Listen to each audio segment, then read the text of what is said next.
As Moroccans indeed like to say, welcome to the big house of hospitality that indeed Morocco is.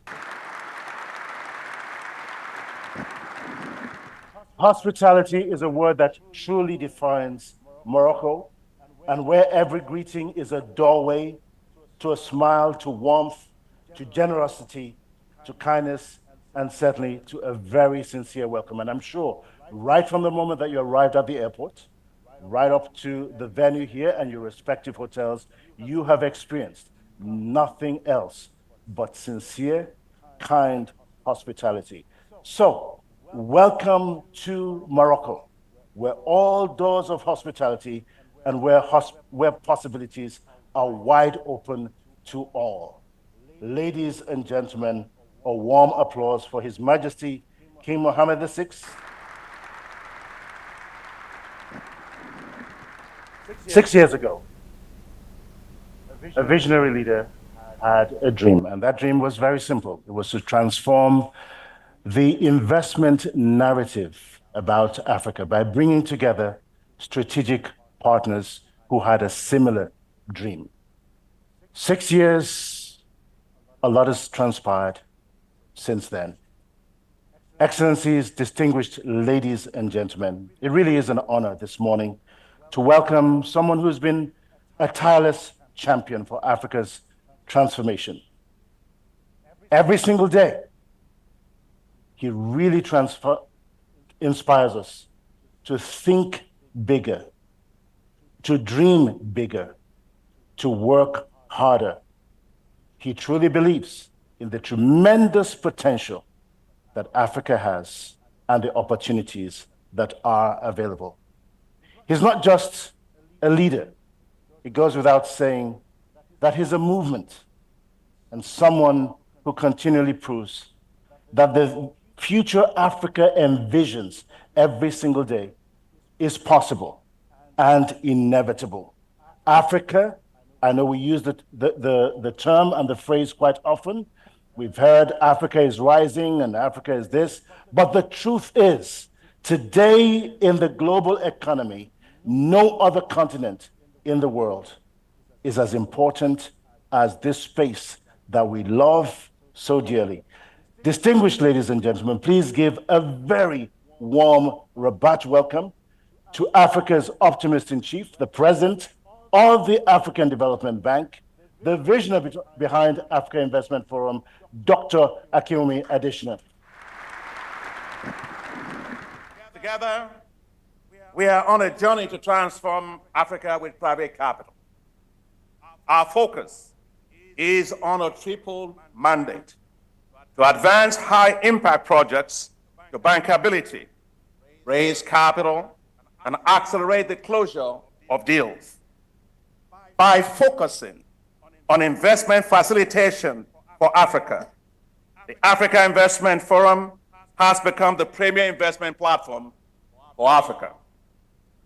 Africa, ladies and gentlemen, presents such a unique investment opportunity which cannot be ignored.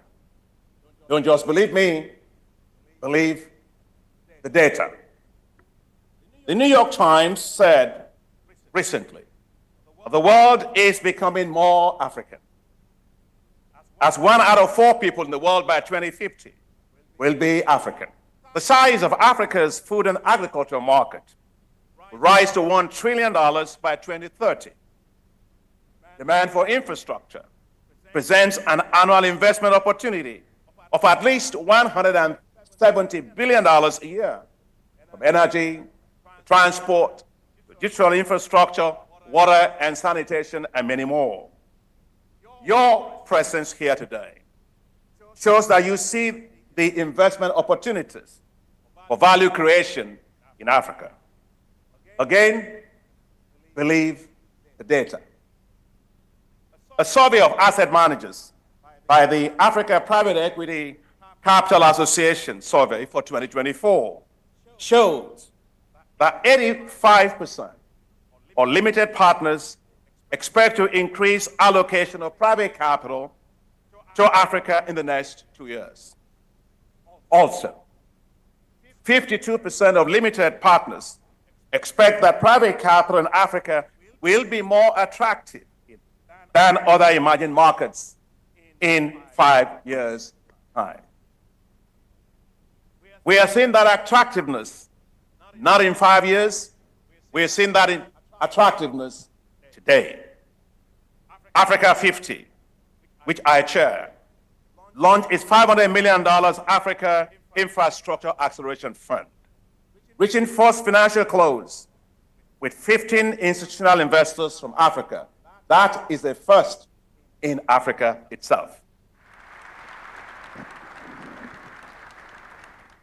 The Alliance for Green Infrastructure, AGIA, launched by the African Development Bank, has garnered support of the G7 to mobilize $10 billion for investment in green infrastructure in Africa. The African Development Bank's launch of hybrid capital, the first ever by a multilateral development bank, with an issuance of $750 billion, was oversubscribed at 8 times, up to $6 billion, a remarkable demonstration of investors' confidence.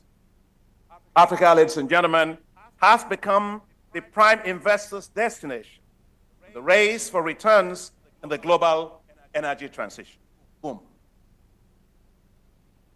That's because Africa will be critical for global energy transition as it has large deposits of critical minerals. In fact, today I was actually supposed to be in Angola, Rwanda with President Biden, because he's actually paying his official visit there, the Lobito corridor that we are working on. That's why Mala cannot be here from the African Finance Corporation, because of the fact that there's a lot of interest in this issue of global energy transition and the role that Africa actually plays.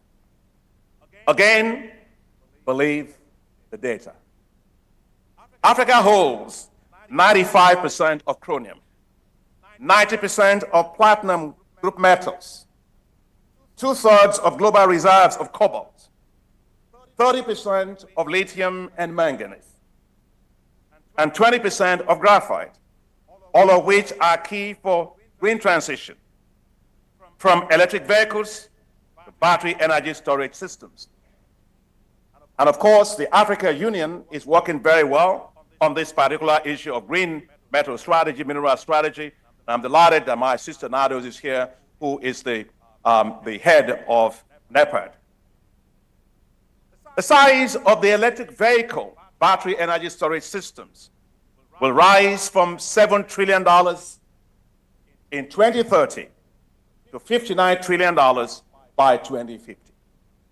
Africa, which currently serves as a supplier of raw materials, has a unique opportunity to move up the critical minerals value chain, investments in critical minerals value-adding industries. Take, for example, that the development of lithium-ion precursor battery plant in Democratic Republic of Congo will be 3 times less expensive than in the United States, China, or Poland, according to Bloomberg NEF report. Africa needs investors in supporting its ambition to become a green energy power hub for the world. Their colleagues in France, Africa is not as risky. Perception is not reality. Again, believe the data. Moody Analytics assessment of cumulative defaults on infrastructure over a 14-year period shows that Africa has the lowest, the lowest default rates in the world. Default rates were 1.9% for Africa, 6.6% for North America, 10.1% for Latin America, 12.4% for Eastern Europe, and 4.6% for Western Europe and Asia, respectively. The Africa Investment Forum's goal is to help investors take informed investment decisions on projects in Africa.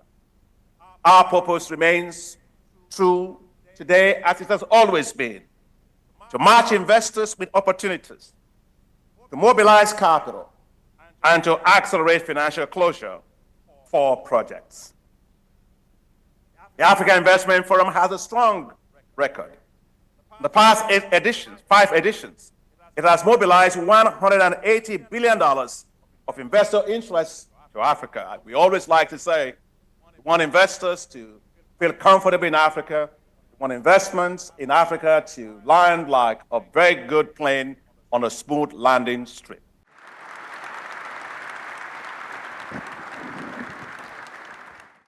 The 2024 edition of the IIF also coincides with the Diamond Jubilee of the African Development Bank, our bank, which over the past 60 years has continuously stepped up efforts to achieve its core mission of promoting sustainable economic development and social progress for its all regional member countries. I wish at this point to applaud the relevant team for the edition of the IIF, leveraging innovative partnerships for scale, which is perfectly illustrated by the forum itself, given that the IIF is the result of a collective commitment by several founding partners who share the vision of the AFDB and its member states for a stable, integrated, and prosperous Africa. We all know the vital role of multilateral partnerships in building peace and stability in the world. They are also essential for the increase of economic investment and the promotion development projects that have cross-border impacts. Today, more than ever, development partners are called upon to strengthen their strategic collaboration and work more as a system for more impacts in the face of the growing challenges of the African countries, including in particular raising debt risks, despite the fact that we saw the figures that the president had just shown, high level of employment, especially among young people, access to energy, food insecurity, climate change, and the health challenges. It would also be useful if the international financial institution could strengthen their collaboration to mobilize more private capital, more affordable private capital, in support of public resources, so we can provide more substantial financing to the benefit of the African economy. It is true that the tremendous effort have been made by the MDBs to attract private capital, but we must recognize that we still have a long way to go until the private sector can play its full role in reducing the financing gap of the sustainable development goals of our continent. Development partners are therefore called upon to intensify their support of structural reform undertaken at the national level by the African governments, with a view to promoting private initiatives and strengthening planning and preparation of well-designed and financially viable projects. Ladies and gentlemen, the diversification of international partners have always been one of the strategic priority of the Morocco's foreign policy, in accordance with the high guidelines of His Majesty the King, may God assist him. With an ambitious and forward-looking vision, the Kingdom has stepped up initiatives to promote cooperation with its partners, particularly in Africa, following a strategy based on building win-win alliances while taking advantage of the geographical position of Morocco as a gateway between Africa, Europe, and the Middle East. The renewed vision of South-South cooperation has been implemented through strategic projects such as the African Atlantic Pipeline project, which will provide energy access for nearly 500 million people in several African countries. In the same vein, the Kingdom, through the Royal Atlantic Initiative, Morocco confirms its commitment to strengthening African integration, but working with the countries bordering the Atlantic coast of the continent to make this area a pole of economic integration and a focal point of continental and international influence, while enabling Atlantic Ocean access for Sahel states. In conclusion, I would like to reiterate the support of the government of the Kingdom of Morocco for the Africa Investment Forum and all the efforts of the international community to achieve the development and the emergence ambitions of the African continent, aligned with the enlightened vision of His Majesty the King for a prosperous Africa, while wishing all the success and the good stay to all of our distinguished participants. I declare open the 5th edition of the African Investment Forum. Thank you. Thank you very much to our distinguished panelists. We've all heard of elevator pitches, and we've all heard of speed dating, I'm assuming. Given the limitations of time, and mindful of the many investors in the plenary hall as well as online, this is an opportunity not just for you to share your experiences, but also to make a pitch. So I'm going to shoot my first question to Dr. Adesina. 6 years ago, as we said earlier, you came up with the dream of the Africa Investment Forum. I'm just curious, why the Africa Investment Forum? The Africa Investment Forum, in my career, I've gone to so many places, been invited to talk and so on.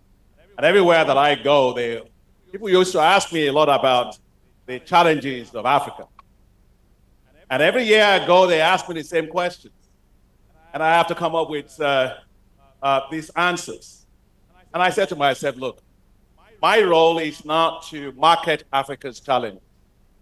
My role is to market Africa as opportunity and to manage its challenges. And that is what actually motivated me to say, look, we've got to be able to realize that to actually develop the continent, it's going to take a lot of private capital. There is probably about $145 trillion of assets under management globally. We have only about 1.1% of that going to infrastructure, and we know that Africa needs a lot of infrastructure. And we are the ones that are just starting in terms of infrastructure. We have an annual investment gap of about $170 billion a year. So why is it that we are not able to get global capital coming into Africa? Why is it that we have only 0.2% of green bonds that are going around the world, but not into Africa, that actually needs a lot of those green investments? And so, but to be able to do that, we had to understand how capital allocation is made globally. We have a lot of asset managers here, global asset managers here. They have to determine why Africa? Why go to Africa? How much should I allocate to Africa? Where will the projects be in Africa? How bankable are those projects? What kind of risks do I face, and who's going to be able to manage all of those risks? And so I decided that the best way to do that is the African Development Bank can't do it alone. I felt that it was important then to join hands together with all the major African financial institutions so that we can actually syndicate. We can show that Africa can actually mobilize capital, deploy capital, have bankable projects developed, risk investments on this continent, and show by ourselves that Africa is bankable. That's what led to this group that you found around here. And so there are three key things that we decided we had to do. One is, how do we develop bankable projects and move them to bankability? And the second one is, how do we mobilize the capital? And how do we accelerate financial flows? And I just want to say a few things about the issue of risk, because I was saying, Victor, inside of, when I was giving my remarks earlier, investors here will say, we have project risk, market risk, financial risk, political risk, yes.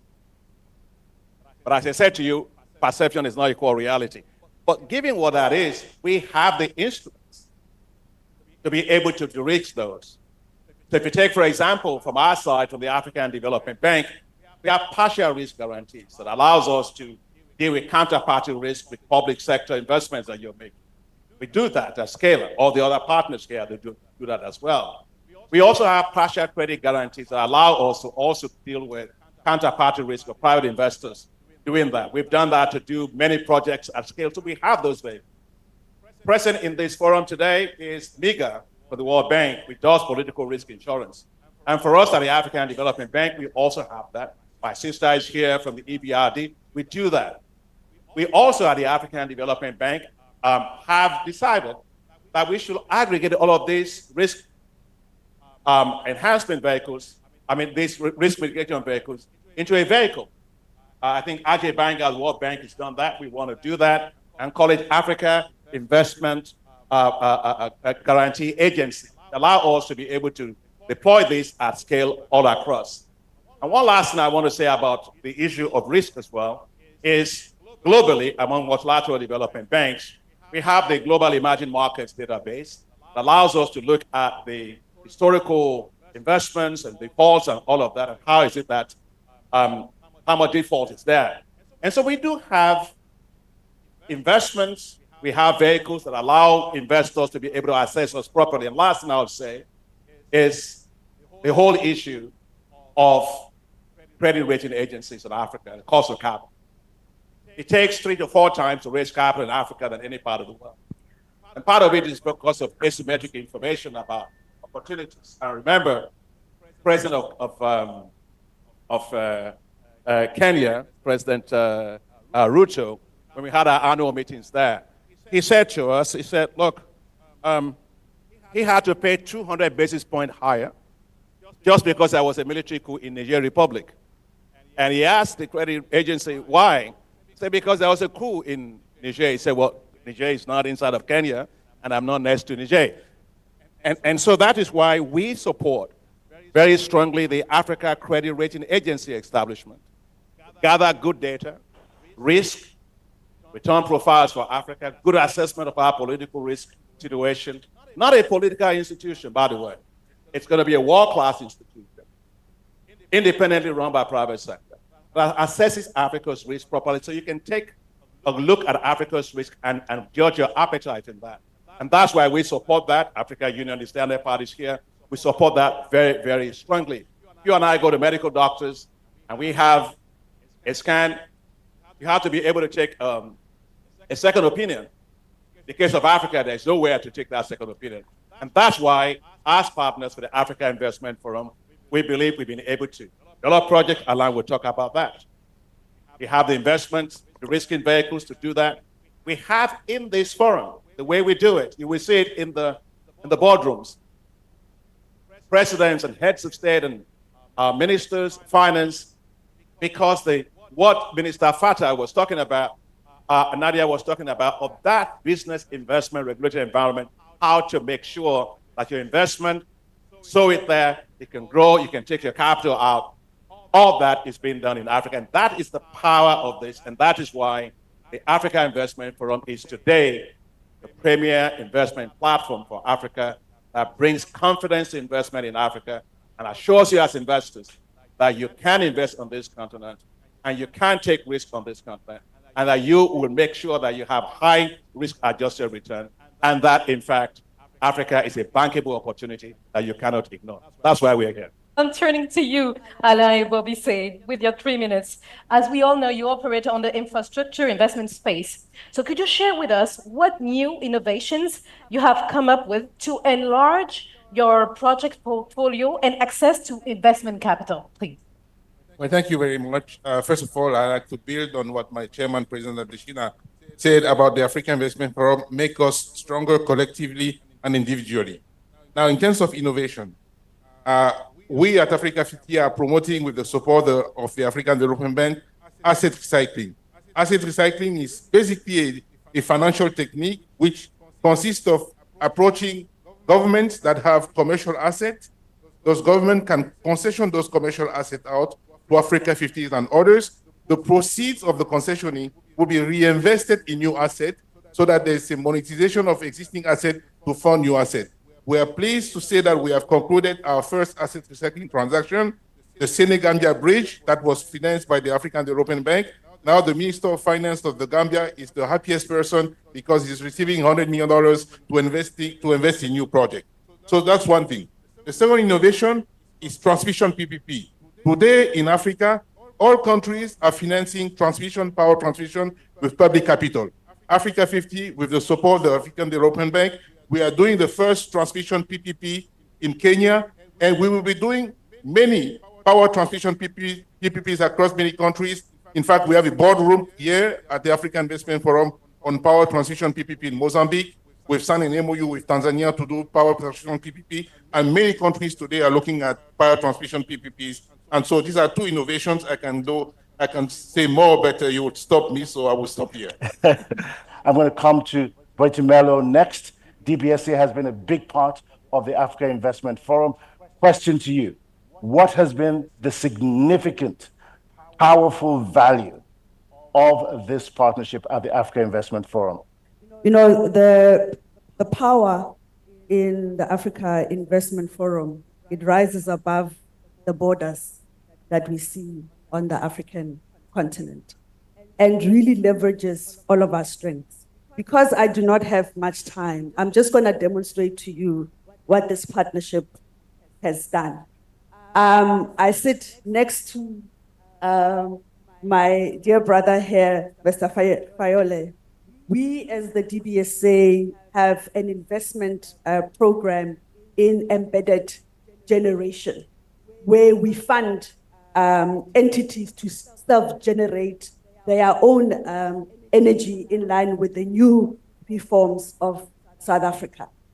A few weeks ago, we were signing a facility, a concessional facility to support that specific program to the tune of 200 million euro. And this is not the first one. This was the second tranche that we were signing for. I'm looking at my brother Sidi on the other side, where we signed recently a facility support urban finance within South Africa, where we collaborated to then do that with a facility of $100 million. I'm just showing you examples of what partnerships do. I'm sitting next to my brother. Last year at the Africa Investment Forum, we had a special session of building smart, climate resilient cities. And I remember where you said, there are no 5-star slums.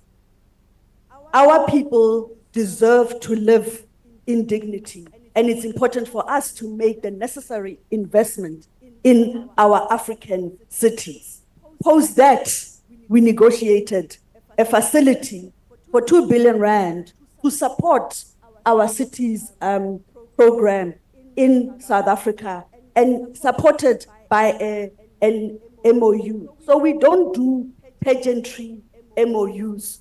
We do action-backed MOUs where we actually put money where our mouths are. And that is the power of the partnerships that we have here. When I look at my brother at Masu Afri-Exim, we're looking to develop a trade finance product. And we are in discussion because they've been in this space for a long time to then say, how do we support one another so that as we build on this capability as the DBSA, we can learn from them. My brother Alain, with the Africa Acceleration Fund, where we've all come together to support. So this Africa Investment Forum shows what is possible. There's, demonstration of that. As I sit here today, there's many transactions that we have brought to the Africa Investment Forum that ranges from state-owned entities. We have brought a city's water PPP, to the boardrooms. We have brought a solar project as well. And we are saying, we are all bringing all of these vetted transactions, where we work on the basis of trust as institutions in bringing these transactions forward. And I'm looking forward, to all of us, participating in those boardrooms. And you really appreciate the quality that has gone into, the transactions that will be brought forward from all of us sitting here today. So I'm really excited at the impact that we will continue to see of the Africa Investment Forum. Thank you. Thank you very much. Indeed, a lot has been achieved since AIF was created. Let me turn to you, Admasu Tadese. How do you think that the forum has boosted private sector confidence and participation in Africa's development agenda? What strategy do you suggest to maintain or accelerate this momentum? Yes, thank you very much. Delighted to be here. I think my colleagues have given some very specific substance around how we are stepping beyond business as usual. Because when we came together 5 years ago and created the AIF, the intention was to change the narrative, but also to start multiplying, because we knew that the scale was inadequate. So we've heard from Guatemala examples of how we're multiplying one another. I have several such examples to give. In 2019, we came up with this concept of a green share instrument. And the whole idea was, again, to scale up on green financing. And the African Development Bank took the first step to help us pioneer that instrument. We rolled out the instrument. But what's so interesting is during this 5 years, we've now raised close to $1 billion of long-term affordable financing to actually leverage our green equity, to actually step up renewable energy, off-grid, mini-grid, and other types of special interventions that's going to help access to clean energy. We signed a very innovative partnership with the World Bank Group and also with MIGA separately to precisely multiply our efforts. The trade finance space, as Guatemala has just referred to, is also an area that suffers from very large gaps. The last number we saw in research was about $130 billion per annum. Another very important partner that has joined the stage with us today, Dr. Sidi from Badia, we said, how are we going to bring in and leverage the private sector into this asset class? Because trade finance is an asset class that's particularly well suited to the private sector. It's short-term finance, it's quite commercial and so on, but we still have massive gaps. So we agreed to create a fund together, and we anchored it together. Today, 5 years later, we are only 2 shareholders in a fund of over 30 different shareholders. Those 30 shareholders, the vast majority are private sector. Commercial banks, private investors, pension funds, but it took 2 MDBs to actually anchor this fund, give that confidence to the others to come in. And now we're talking to others to come in as well. And this is just another example. I spoke about the partnership with the World Bank and MIGA on the back of the green equity that ADB helped us pioneer.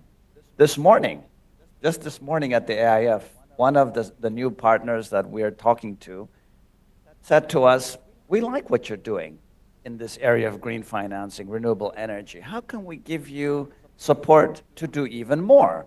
We want to give you confidence to embrace more of the private sector, take more risk. Don't be too worried about it. So they're now saying, we'll give you a 50% guarantee, execute on the World Bank facilities, execute on the green capital from AFDB. We are behind you. Don't be shy. Don't be afraid. We'll share the risk with you. This happened this morning, just after our breakfast meeting as founders. So this is just to show how we're multiplying ourselves, not for just ourselves, multiplying ourselves so that we can take more risk out in the private sector in the way that we all talk. I'll stop here. Thank you. Thank you very much, Admasu. I'm going to come next to Ambrose Fayol. I'm just a little bit curious here. At EIB, do you have any concrete examples of partnerships that you've engaged in with the private sector, the government, that have really yielded unexpected results? What's your experience been? Well, first, many thanks for the invitation. Congratulations on the organization of this new edition of the AIF. EIB is very proud to be a founding partner of the AIF as the Bank of the European Union. And congratulations to you in particular, Akin, for your dedication and your vision. what I would say is two things. One, we need to be, as a public bank, and we are a public bank, earmarking money to help, I would say, traditional partnerships, but for scale. And here I am talking about the fact that we have capital, we don't have a network in Africa. And we have bets on providing financing to financial African institutions for them to develop projects that have a content that is of great interest for the European strategy that is put in particular in the Global Gateway Initiative. And we have done that with public institutions. My friend Boy Tumelo said about what we did with DBSA, but we've done the same with Admasu and TDB. We've done the same with Afrexim Bank. We've done the same with many institutions. We have done also that with private institutions, and we are very proud of that in terms of providing capital so that there is risk sharing and leverage to finance, in particular for small and medium-sized enterprises. And we've done that, in particular in countries like Morocco with BCP and the expansion of BCP in sub-Saharan Africa. We've done that with institutions like First Rand Bank in South Africa, with Ecobank, with a lot of financial institutions, so that because they have the knowledge of the field and they have the experience to provide money for SMEs. But what we've done more innovative is to earmark specific targets for that. President of DBSA said, particular renewable energy and small renewable energy, that was so important for SMEs when you have load shedding at high scale in some countries in Africa. In other countries, we also promoted women entrepreneurship, which is also very important when you want to promote SME business and growth. Now, that doesn't mean that we don't do innovative partnerships, and I want to mention two in particular. One is an initiative that is a very important one that we do with European Development Financial Institutions, the European Union, EBRD, and other partners, which is called the Global Green Bond Initiative, to develop green bonds not only in advanced economies, but also in African economies and in African countries that have not yet issued green bonds, despite the fact that they have great green projects. And the second one is an initiative called ATD, that is promoting trade and investment, and in particular an insurance component of that, and we know how important insurance is. And there we, as the Bank of the European Union, are providing sovereign loans to member states, in particular all of the member states in the WAMU region, for them to contribute to the capital of the ATD, and that is real leverage if you want to develop projects that are supporting trade and development in Africa. So we are very, very interested to have discussions here about new projects and new ways to leverage partnerships. Thank you very much. Thank you very much. We are running out of time, so I'm turning to you, Hani Sambo, and asking you, what are the most significant transformative benefits and exponential impacts that the AIF partnerships contribute to Africa's development landscape, in your opinion, please? Thank you very much. First of all, I'm always delighted to be here, this historic city of Rabat and also the City of Lights, as said. And I thank you for your invitation as well. Definitely the AIF really as a unique platform really is not only a facilitator, but also, and you know, I think it's a way of really enhancing the collaborations among a very distinctive group of MDBs and financial institutions here. We have really seen over the last 5 editions, you know, we have seen so much really happening, and the development of this AIF today is becoming very well recognized by seeing more and more interest in really communicating, in networking, and also in financing, co-financing, in another way, unlocking actually the very important potentials in Africa. Africa has been very much recognized by the IDB group since the beginning, since the establishment of the group 50 years back in 1975. We have 2/3 of our member countries actually from Africa. We have, among the group that's sitting around this very respected panels, we have common memberships. So, and what makes really this kind of a platform very unique is that the diversity of experiences. Financing is not the only thing that can really support really achieving our goals, but in fact, we see a very diverse institutions around the table that can really provide so much expertise as well as financing. So provide a lot of really products that can be complementing each other. We spoke about trade. Most of the organizations around sitting here today, they are really partners with IDB Group in trade finance, for example, and also in investment. So this kind of really platforms, yes, it is unlocks really a lot of opportunities, but also really help really expedite and facilitate really promotion and also facilitate investment facilitation for Africa. I would like really want to say one thing. This kind of really collaboration has been very successful in NDBs. In this particular room, in 2017, we have launched the Arab-Africa Trade Bridge under the patronage of His Majesty, the King Mohammed VI. And now it is one of the best, platforms that we can really also collaborate, because the gaps are so huge and the potentials are big.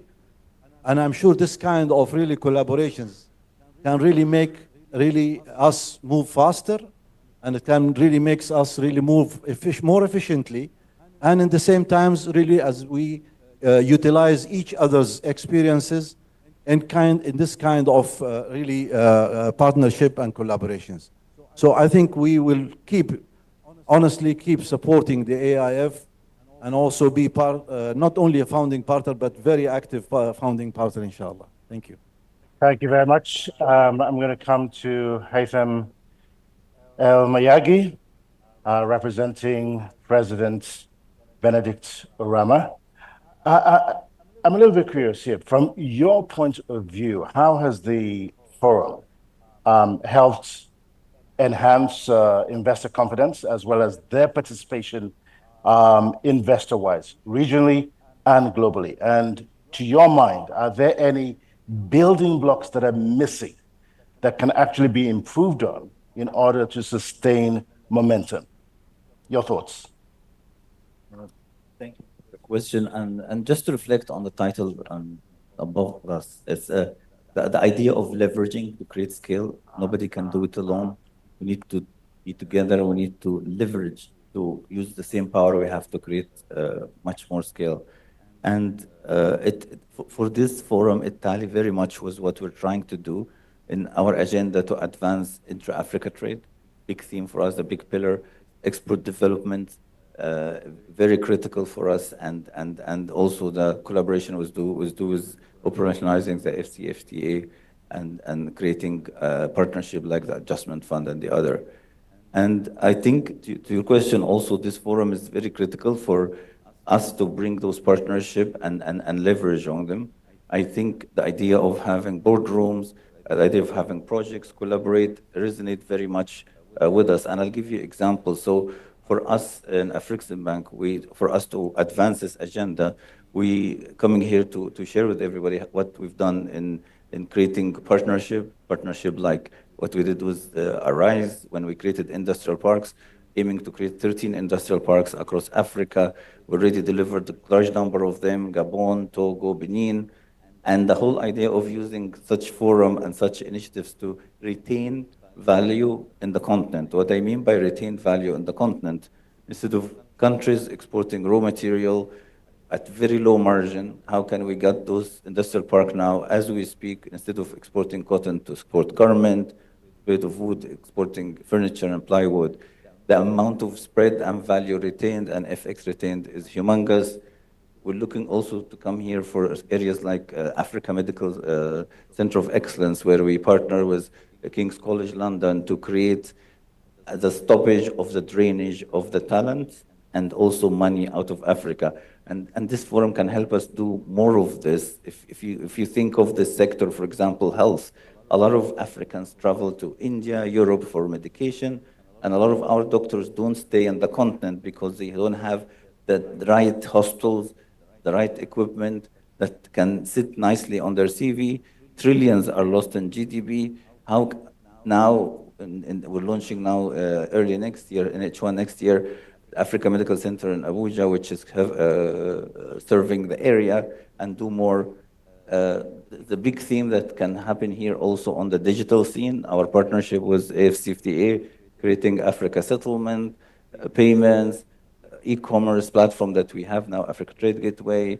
There's a lot of these themes. I cannot think of any member in the panel here where we did not partner for something. Partnership is big for us. I think the panel is really touching the right spots for us, and we have large number of projects to show people to partner with us, and we're so eager to participate in the boardrooms and partner. So sitting very nicely on what we do, and we're looking forward to do this. So it's basically how we look at it. Thank you very much. And I'll be asking the last question to the newest partner joining the AIF. I'm pretty sure that you come with a lot of enthusiasm, Dr. Sidi Ulta. But I would like you to share with us your expectations and also your goals moving forward. Thank you very much. Allow me at the outset to commend the leadership and vision of my brother, Dr. Adesina, who brought us in this wonderful Africa Investment Forum. The Arab Bank for Economic Development in Africa, BADEA, has a mandate, and this mandate is to support economic and social development in Africa. And it is clear from the article of establishment of the bank that it has a mandate to bring Arab capital to Africa. And it happens that our shareholders have sovereign fund with asset under management in excess of trillions of US dollars. While in Africa, there are huge opportunities for investment. So by joining AIF, BADEA would like to contribute to bringing more Arab capital to the Africa region.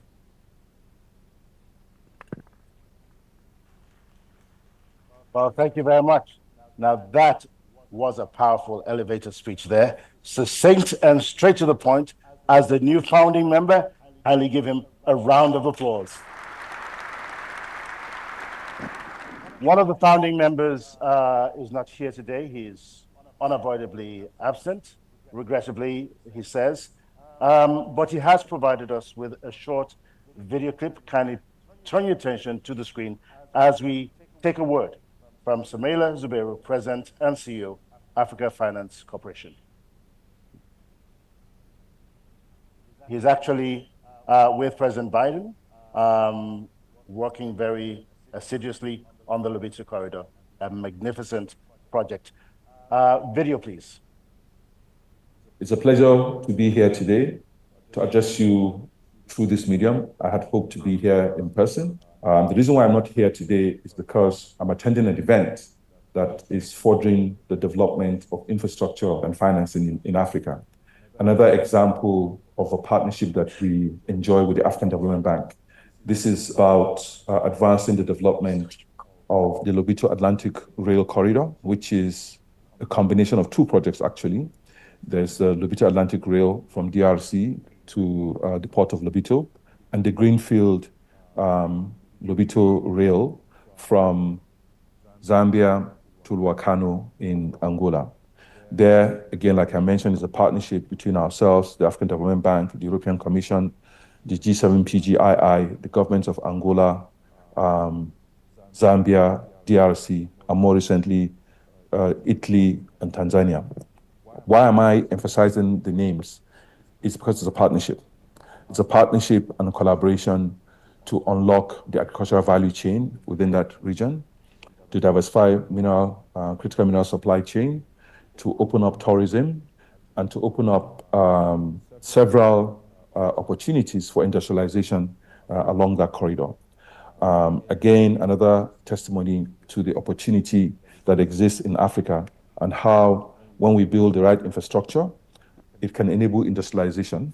One of the things that I think we need to focus on going forward is to concretize our discussions on a common framework for appraisal. It's important that we have a common framework for appraisal so that we can leverage each other's expertise and we can save time in coming to a decision. Another important thing that we need to agree, I hope we can agree in this, this forum, is how we work, the time it takes for us to reach decisions. We need to provide the market with a framework of how long it will take for us to get to a decision. And if we reach a decision on a common framework for appraisal, time for decision making, time for appraisal to be complete, I think we'll have advanced significantly the need to work together to finance projects on the continent. I'll just kind of wrap up by saying and reminding us all that Africa's opportunity is for us to take ownership of and to finance and develop.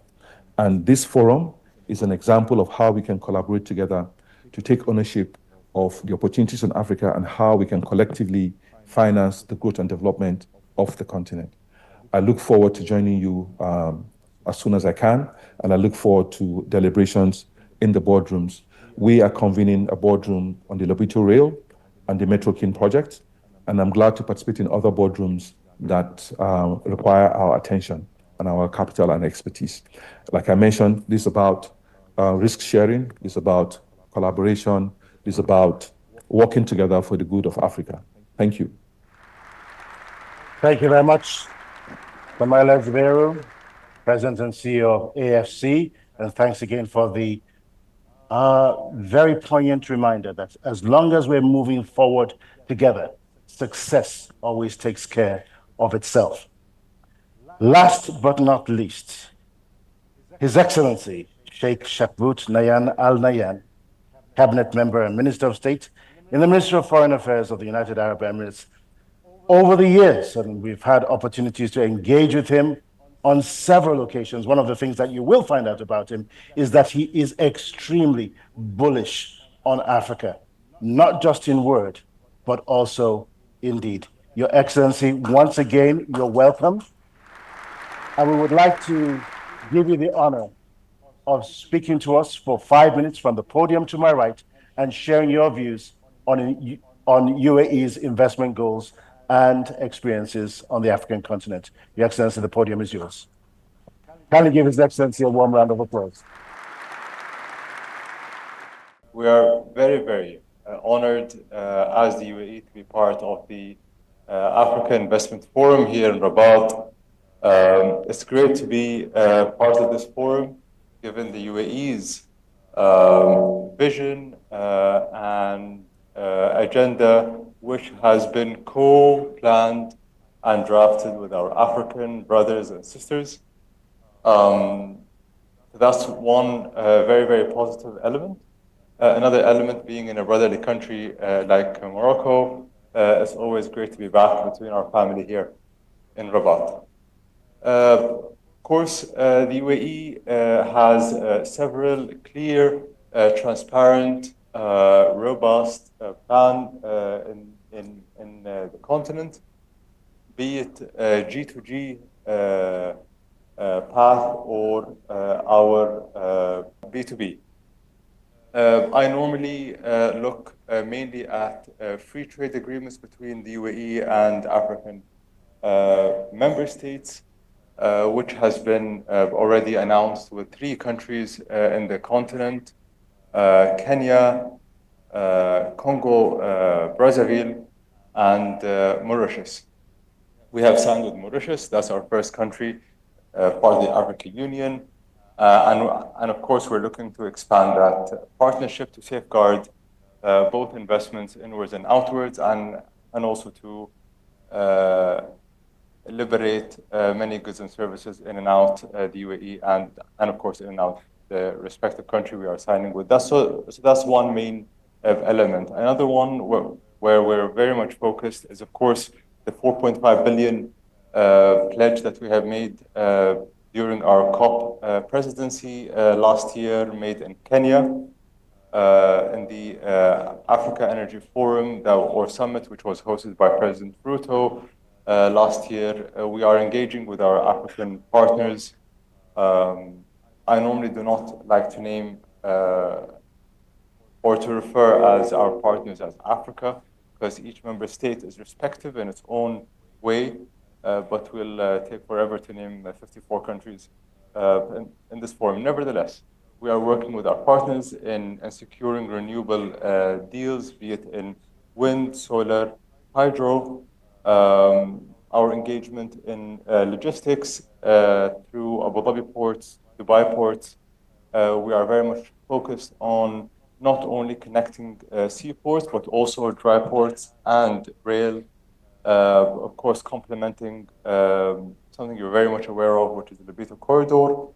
We are also very much focused on connecting mines in the UAE. We very, very much believe investments are important, but connecting mines, providing support, opportunity for the youth who are extremely innovative and extremely creative, the opportunity to work and to get funding is crucial for our approach when it comes to working in the continent. We provide in the UAE